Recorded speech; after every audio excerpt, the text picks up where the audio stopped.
نحمده ونستعينه ونستغفره ونعوذ بالله من شرور أنفسنا ومن سيئات أعمالنا من يهد الله فلا مضل له ومن يضلله فلا هادي له ونشهد أن لا إله إلا الله وحده لا شريك له ونشهد أن سيدنا ونبينا ومولانا محمدا عبده ورسوله صلى الله عليه وعلى آله وأصحابه أجمعين. أما بعد فقد قال الله تبارك وتعالى في القرآن المجيد والفرقان الحميد: أعوذ بالله من الشيطان الرجيم، بسم الله الرحمن الرحيم.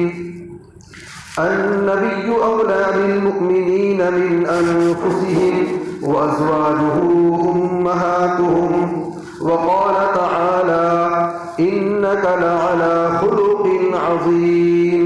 صدق الله العظيم. وقال النبي صلى الله عليه وسلم: إنما بعثت لأتمم مكارم الأخلاق، أو كما قال عليه الصلاة والسلام. محترم بزرگ اور دوستو،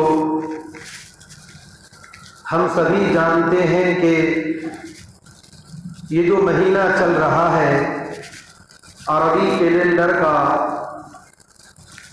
ربیع الاول کا مہینہ ہے، اور آج ربیع الاول کی 8ویں تاریخ ہے. اس مہینے کی فضیلت و اہمیت اس اعتبار سے ہے کہ یہ وہ مہینہ ہے جس میں ہم سب کے آقا تاجدار مدینہ حضرت محمد رسول اللہ صلی اللہ علیہ وسلم کی ولادت باسعادت ہوئی. لہذا اس مہینے کے اندر خاص طور پر بعض علاقوں میں، بعض مساجد میں سیرت کے عنوان سے پروگرام منعقد کیے جاتے ہیں، تاکہ اس کے ذریعے ہم سب کو نبی کریم صلی اللہ علیہ وسلم کی زندگی، آپ صلی اللہ علیہ وسلم کے زندگی کے حالات، کہ آپ نے کیسی زندگی گزاری، کس طرح زندگی گزاری، اسلام کو پھیلانے کے لیے، دین کی دعوت کو عام کرنے کے لیے آپ صلی اللہ علیہ وسلم نے کیسی کیسی قربانیاں پیش کی ہیں، وہ ہمارے سامنے آ سکے. سیرت کہتے ہیں اسی کو. سیرت کے عنوان پر بیان ہو رہا ہے، سیرت کے عنوان پر پروگرام ہو رہا ہے، تو سیرت ہے کیا؟ سیرت کے معنی ہے حالت، اور یہ خاص طور پر نبی کریم صلی اللہ علیہ وسلم کی زندگی کے بیان کرنے کو، نبی کریم صلی اللہ علیہ وسلم کی زندگی کے اوپر کتاب لکھنے کو سیرت کہا جاتا ہے. اور صحابہ کرام کی زندگی کے بیان کرنے کو بھی سیرت کہہ دیا جاتا ہے. اور باقی جو دوسرے لوگوں کے حالات ہیں ان کو سوال عمری کہا جاتا ہے، یا حالات زندگی، یا آپ بیتی وغیرہ. لیکن جب بھی لفظ سیرت بولا جائے تو اس کا مطلب یہ ہے کہ نبی کریم صلی اللہ علیہ وسلم کی زندگی. اب ایک سوال یہ پیدا ہوتا ہے کہ ہم سیرت کیوں پڑھیں، ہم سیرت کیوں جانیں، آپ صلی اللہ علیہ وسلم کی زندگی کو ہم کیوں پڑھیں، اس سے ہمیں کیا فائدہ ہوگا، اس سے ہمیں کیا نتیجہ ملے گا؟ تو ابھی جو آیت کریمہ میں نے تلاوت کی اس میں اللہ تبارک و تعالیٰ نے اس سوال کا جواب دے دیا ہے. اللہ تعالیٰ فرماتے ہیں: النبی اولا بالمؤمنین من انفسهم وازواجه امہاتهم، کہ نبی مومنین کے حق میں ان کی جان سے زیادہ عزیز ہے. یعنی جتنا حق ہماری جان کا، ہمارے اپنے آپ کا جتنا حق ہمارے اوپر ہے اس سے کہیں زیادہ حق ہمارے مومن ہونے کی وجہ سے نبی کریم صلی اللہ علیہ وسلم کا ہے۔ ہم نے اللہ کو جانا، ہم نے اللہ کو پہچانا، آج ہم ایک پکے سچے مسلمان ہیں۔ کس کی بدولت؟ کس کے صدقے؟ نبی کریم صلی اللہ علیہ وسلم کے صدقے، نبی کریم صلی اللہ علیہ وسلم کی محنت کے نتیجے۔ اگر آپ دنیا میں تشریف نہ لاتے، آپ نے سنا ہوگا، اور جو لوگ مطالعہ کرتے ہیں وہ پڑھتے ہیں، جانتے ہیں کہ نبی کریم صلی اللہ علیہ وسلم کے دنیا میں تشریف لانے سے پہلے، دنیا میں مبعوث ہونے سے پہلے دنیا کی کیا حالت تھی۔ ان حالات کو جب ہم پڑھتے ہیں، مطالعہ کرتے ہیں، رونگٹے کھڑے ہو جاتے ہیں کہ ایسی ایسی برائیاں، ایسی ایسی بے حیائیاں، لوگ ایک دوسرے کو مارنے کاٹنے پر تلے ہوئے، ایک دوسرے کو لوٹ کھسوٹ کر کھانے والے بن چکے تھے۔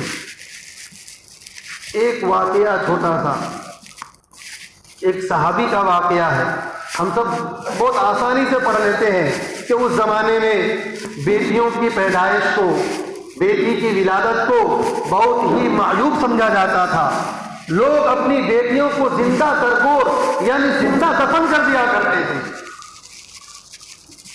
تاریخ کی کتابوں میں ایک واقعہ آتا ہے، جب اس واقعے کو پڑھتے ہیں اور سنتے ہیں تو ہمارا کلیجہ منہ کو آنے لگتا ہے کہ کیسی نفرت تھی بیٹیوں سے۔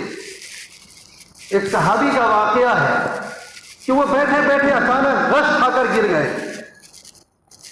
جب آدمی کو کوئی ٹینشن ہوتا ہے، ڈپریشن کا شکار ہو جاتا ہے، تو آدمی پر کیسی بے ہوشی طاری ہو جاتی ہے۔ تو ایسے ہی وہ بے ہوش ہو گئے۔ جب ان کو ہوش آیا، ساتھیوں نے پوچھا کہ آخر کیا بات ہے کہ آپ کو کئی مرتبہ دیکھا گیا کہ اس طرح آپ غش کھا کر گر جاتے ہیں، حالانکہ آپ کو مرگی وغیرہ کی بیماری بھی تو نہیں ہے۔ تو وہ صحابی کہتے ہیں کہ میرا ایک واقعہ ہے، جب مجھے وہ واقعہ یاد آتا ہے تو اس واقعے کے درد سے، اس واقعے کے ڈپریشن کی وجہ سے میں غش کھا کر گر جاتا ہوں۔ صحابہ نے، ساتھیوں نے عرض کیا کہ ہمیں بھی وہ واقعہ بتائیے۔ انہوں نے کہا کہ میں سفر پر جا رہا تھا، جاتے ہوئے میں نے اپنی بیوی سے کہا کہ اگر بیٹے کی ولادت ہو تو اس کو باقی رکھنا، اور اگر بیٹی کی ولادت ہو، گھر میں بیٹی آئے تو اس کو ختم کر دینا، جان سے مار دینا، مجھے اطلاع تک مت کرنا۔ لیکن ماں تو ماں ہوتی ہے، چاہے بیٹا ہو یا بیٹی، ماں کی ممتا، وہ تو ماں ہے، وہ کیسے اپنی اولاد کو مار سکتی ہے؟ اتفاق سے ان کے ہاں بیٹی آتی ہے۔ ان کی بیوی نے سوچا، وہ کہتے ہیں کہ میری بیوی نے یہ سوچا کہ چلو جب وہ آئیں گے تب دیکھا جائے گا۔ چنانچہ وہ کہتے ہیں کہ میرے سفر سے آتے آتے 2 سال کا عرصہ گزر گیا، اور ظاہر سی بات ہے 2 سال میں بچہ تھوڑا بہت چلنے پھرنے بھی لگتا ہے، توتلی زبان میں بات کرنے بھی لگتا ہے۔ چنانچہ ان کی بیٹی بھی 2 سال کی ہو گئی۔ وہ کہتے ہیں کہ جب میں سفر سے واپس آیا اور گھر میں اس بچی کو دیکھا تو میں نے بیوی سے پوچھا یہ کون ہے، کس کی بچی ہے؟ تو بیوی نے ڈرتے ڈرتے کہا کہ یہ پڑوس کی لڑکی ہے، یہ ہماری بیٹی نہیں ہے، میرا حمل تو ضائع ہو گیا تھا، اور کچھ اس طرح بہانہ بنا دیا۔ تو یہ بہت اچھے سے کہتے ہیں کہ اس بچی کے ساتھ میں اچھے سے بات کرنے لگا، پیار کرنے لگا۔ 2-4 دن ہوئے، میری بیوی بچی کو چھپا کر رکھ دیا کرتی تھی اور کہتی تھی کہ وہ پڑوس کی بچی ہے، وہ پڑوس میں چلی گئی ہے، اور موقع سے میرے سامنے لاتی تھی۔ اب میری بیوی کو لگا کہ اب ان کے دل میں اس بچی کی محبت آ چکی ہے۔ وہ صحابی کہتے ہیں کہ میری بیوی نے ڈرتے ڈرتے مجھے کہا کہ یہ ہماری بیٹی ہے، آپ کی لڑکی ہے۔ وہ کہتے ہیں، صحابی کہتے ہیں کہ یہ میرا سننا تھا کہ ایک دم سے مجھے غصہ آ گیا اور میرا چہرہ کالا پڑ گیا، اور میں اسی وقت بچی کو کندھے پر اٹھایا، ایک ہاتھ میں پھاوڑا لیا اور جنگل میں گیا، گڑھا کھودنے لگا۔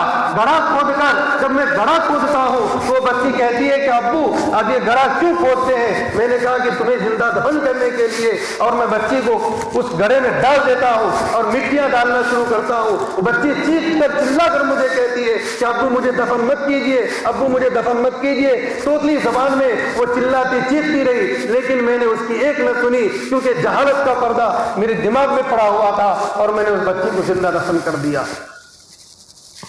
وہ کہتے ہیں کہ جب یہ واقعہ مجھے یاد آتا ہے تو مجھے غشی طاری ہو جاتی ہے۔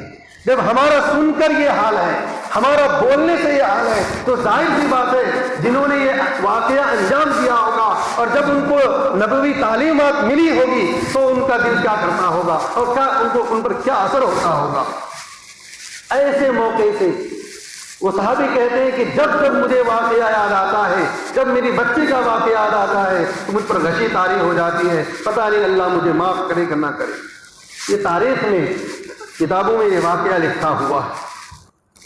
تو ایسے موقع سے نبی کریم صلی اللہ علیہ وسلم کی بعثت ہوئی۔ یہ تو ایک مثال ہے، ہزاروں مثالیں ایسی ہیں۔ ایک صحابی کا واقعہ آتا ہے کہ جس کے یہاں کوئی بچی پیدا ہوتی تھی اور ان کو معلوم ہوتا تھا کہ یہ زندہ دفن کر دیں گے، ان بچیوں کو وہ لے لیا کرتے تھے، دیکھ ریکھ کرتے تھے، پال پوس کر اپنی بیٹی بنا کر بڑی کر اور ان کی تربیت کرتے تھے، ان کو ان کی دیکھ ریکھ کرتے تھے، ان کی ساری ضروریات پوری کرتے تھے۔ ایسے ماحول میں آپ صلی اللہ علیہ وسلم کی بعثت ہوئی۔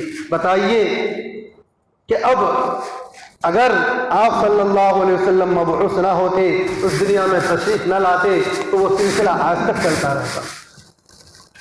احسان جانیے ہم ایسے ماحول میں پیدا ہوئے، اتنے زمانے کے بعد پیدا ہوئے کہ آج وہ چیز نہیں ہے۔ یہ کس کے صدقے میں ملا؟ یہ نبی کریم صلی اللہ علیہ وسلم کی تعلیمات کے صدقے میں ملا۔ تو پھر کیوں نہ ہم پر یہ بات ضروری ہے کہ ہم نبی کریم صلی اللہ علیہ وسلم کی سیرت کو جانیں اور پہچانیں۔ قرآن کریم جو آپ صلی اللہ علیہ وسلم پر نازل کی گئی کتاب ہے، اس میں بھی اللہ تبارک و تعالیٰ نے بہت سارے انبیاء کے واقعات کو بیان فرمایا ہے، اور واقعات کو بیان کرنے کا مقصد بھی واضح کر دیا ہے۔ اللہ فرماتے ہیں وَكُلًّا نَقُصُّ عَلَيْكَ مِنْ أَنْبَاءِ الرُّسُلِ مَا نُثَبِّتُ بِهِ فُؤَادَكَ وَجَاءَكَ فِي هَذِهِ الْحَقُّ وَمَوْعِظَةٌ وَذِكْرَىٰ لِلْمُؤْمِنِينَ۔ اللہ فرماتے ہیں کہ اللہ فرماتے ہیں کہ اے نبی، آپ کے سامنے ہم انبیاء اور بعض رسولوں کے قصوں کو ہم بیان کرتے ہیں، اس کے ذریعے ہم آپ کے قلب کو سکون اور قوت ادا کرنا چاہتے ہیں، اور اس کے ضمن میں مومنین کے لیے نصیحت ہے، حق ہے، یاد دہانی ہے۔ نبیوں کے قصوں سے قرآن بھرا پڑا ہے۔ بعض سورتوں کا نام تو انبیاء کرام علیہ السلام کے نام پر ہے۔ سورہ ہود علیہ السلام کے نام پر، سورہ یوسف علیہ السلام کے نام پر، سورہ ابراہیم حضرت ابراہیم علیہ السلام کے نام پر، سورہ آل عمران حضرت موسیٰ علیہ السلام کے خاندان کے نام پر۔ تو قرآن کریم میں بھی اللہ تبارک و تعالیٰ نے نبیوں کے قصوں کو بیان کیا، اور ان قصوں کو بیان کرنے کا مقصد بھی واضح کر دیا کہ اس کے ذریعے مومنین کے لیے نصیحت ہے، حق بیانی ہے، یاد دہانی ہے۔ تو اس لیے میرے دوستو، ہمیں اس مہینے کی برکت سے، اس مہینے کی مناسبت سے ہمیں سیرت کا مطالعہ کرنا چاہیے، علماء کرام کے اور دین کے جاننے والوں سے بیانات سننے چاہیے۔ اگر آپ کو اللہ نے پڑھنے لکھنے کا شوق اور ذوق دیا ہے یا نہیں دیا، تو اپنے اندر پڑھنے لکھنے کا شوق اور جذبہ پیدا کیجیے اور نبی کریم صلی اللہ علیہ وسلم کی زندگی کا مطالعہ کیجیے۔ اس کے بے شمار فوائد ہیں۔ یہ مختصر سے وقت میں ہم حضور کی سیرت کا کون سا پہلو بیان کریں؟ لوگوں نے تو آج سے 1450 سال پہلے سے لے کر آج تک لوگ لکھتے رہے ہیں، حضور کی سیرت بیان کرتے رہے ہیں اور بیان کرتے رہیں گے، نکالتے رہے ہیں اور نکالتے رہیں گے، قیامت آ جائے گی، لیکن آپ صلی اللہ علیہ وسلم کی تمام خوبیوں کا کوئی بھی احاطہ نہیں کر سکتا۔ لیکن ہر ایک نے تھوڑی بہت اپنی وسعت کے بقدر کوشش کی ہے۔ چنانچہ میں بھی کوشش کر رہا ہوں کہ 2-3 باتیں آپ کے سامنے رکھ دوں اور وقت بھی ہو جائے گا۔ اللہ تعالیٰ ان 2-3 باتوں کو بیان کرنے کے نتیجے میں ہمارا اور آپ کا بھی شمار سیرت کے بیان کرنے والوں میں اور سیرت کے لکھنے اور سننے والوں میں، پڑھنے والوں میں ہمارا بھی شمار فرما لے اور ہم سب کی مغفرت فرمائے۔ جیسے کہ ایک واقعہ آتا ہے نا، جب یوسف علیہ السلام کو مصر کے بازار میں بیچا جا رہا تھا، یوسف علیہ السلام کی بولی لگائی جا رہی تھی، لکھا ہے کتابوں میں کہ ایک بوڑھی عورت بھی آتی ہے چھوٹا سا اون کا گٹھر لے کر، وہ کہتی ہے کہ میں بھی یوسف کو خریدنے والی ہوں۔ کسی نے کہا اماں یہ چھوٹا سا گٹھر ہے، یہاں تو لوگ بڑی بڑی قیمتیں لگا رہے ہیں اور بیچنے والے یوسف کو دے نہیں رہے ہیں، آپ اتنے چھوٹے سے گٹھر کو لے کر کے آ گئی۔ وہ کہہ رہی کہ مجھے بھی معلوم ہے کہ اس چھوٹے سے گٹھر میں یوسف ملنے والے نہیں ہیں، اور تمہیں بھی معلوم ہے اور بیچنے والوں کو بھی معلوم ہے، لیکن جب کل قیامت کے دن یہ اعلان کیا جائے گا کہ کون ہے جو یوسف کو خریدنے والے تھے، آ جاؤ سب ایک لائن میں، تو میرا بھی نام اس میں آ جائے گا۔ اسی طرح میرے دوستو، ہم بھی کوشش کریں پڑھنے کی، سننے کی، بیان کرنے کی حضور کی سیرت کو، تاکہ ہمارا بھی نام کل قیامت میں حضور کے سیرت پڑھنے والوں میں، بیان کرنے والوں میں، سننے والوں میں آ جائے۔ تو حضور صلی اللہ علیہ وسلم کی سیرت کا ہم جتنا بھی مطالعہ کریں کم ہے۔ بڑی بڑی کتابیں لکھی گئی ہے تو ہمیں جاننا بھی ضروری ہے اور سمجھنا بھی ضروری ہے۔ سیرت کے پڑھنے سے بہت ساری چیزوں میں ہمیں تسلی ملتی ہے۔ ایک چھوٹی سی مثال، جب کسی کا کوئی عزیز کسی کا کوئی قریبی انتقال کر جاتا ہے، کسی بزرگ کے پاس جاتے ہیں، کہتے ہیں کہ میرے ابو فوت ہو گئے، کہ میری امی فوت ہو گئی، میرے دادا گزر گئے، میرا چھوٹا بیٹا گزر گیا، ایسا ویسا جو بھی، وہ بزرگ فرماتے ہیں کہ سیرت کا مطالعہ کیجیے، سیرت کا مطالعہ کیجیے۔ آخر سیرت کے مطالعے سے کیا ملے گا؟ دل کو اطمینان، دل کو ہمت اور قوت ملتی ہے۔ آپ صلی اللہ علیہ وسلم دنیا میں اللہ تبارک و تعالیٰ کے محبوب بندوں میں سب سے محبوب بندہ کون ہے؟ حضور۔ لیکن ابھی آپ دنیا میں تشریف لاتے بھی نہیں ہیں اور آپ کے والد صاحب کا انتقال ہو جاتا، اور جب آپ کی پیدائش ہوتی ہے، آپ 4 یا 6 سال کے ہوتے ہیں، آپ کی والدہ فوت ہو جاتی اور دادا کے پاس رہنے لگتے ہیں، 8 سال کے ہوتے ہیں تو دادا دنیا سے چلے جاتے ہیں۔